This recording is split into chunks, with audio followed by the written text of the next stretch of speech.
नमस्कार मंडळी, कसे आहात? मी गीतांजली आपणा सर्वांचं स्वागत करीत आहे। मंडळी, आजचा विषय आहे पंढरपूर येथील विठ्ठल मंदिरामध्ये मंदिराच्या संवर्धनाचं काम सुरू असताना एक तळघर सापडलं आणि त्याबद्दलचीच माहिती आज आपण या व्हिडिओमध्ये पाहणार आहोत। मंडळी, पंढरपूरचे विठ्ठल मंदिर हे कोट्यावधी हिंदू भाविकांचं आराध्य दैवत तसेच महाराष्ट्राचं कुलदैवत असलेल्या विठ्ठलाचे प्रसिद्ध मंदिर आहे। या मंदिरामुळे पंढरपूरला दक्षिण काशी असंही म्हणतात। इसवी सन 516 मध्ये सापडलेल्या ताम्रपटापासून पंढरपूरचा आणि त्याच्या आसपास असणाऱ्या काही गावांचा उल्लेख आढळतो।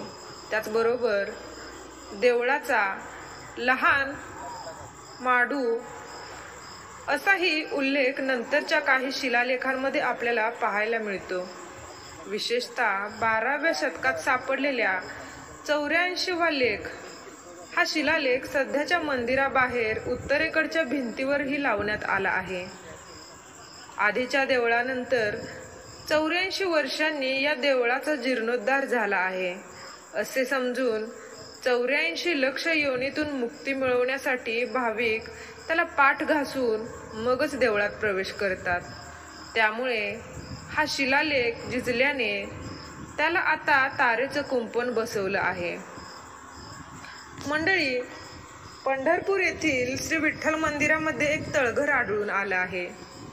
मंदिराचे संवर्धनाचे काम सुरू असताना फरशीचे काम करत असताना एक पोकळी दिसून आली। साधारणपणे 5 ते 6 फूट खोल एक खोली आहे। पुरातत्व विभागाने मंदिरात आढळलेल्या तळघराची पाहणी केली। यामध्ये विष्णूच्या 2 तर महिषासुरमर्दिनी तसेच पादुका आणि 2 छोट्या मूर्ती आढळून आलेल्या आहेत। तसेच काही जुनी नाणी देखील आढळली। या मूर्ती सर्वसाधारणपणे 16व्या शतकातील असतील असे पुरातत्व विभागाचे सहाय्यक संचालक विलास वाहने यांनी सांगितले।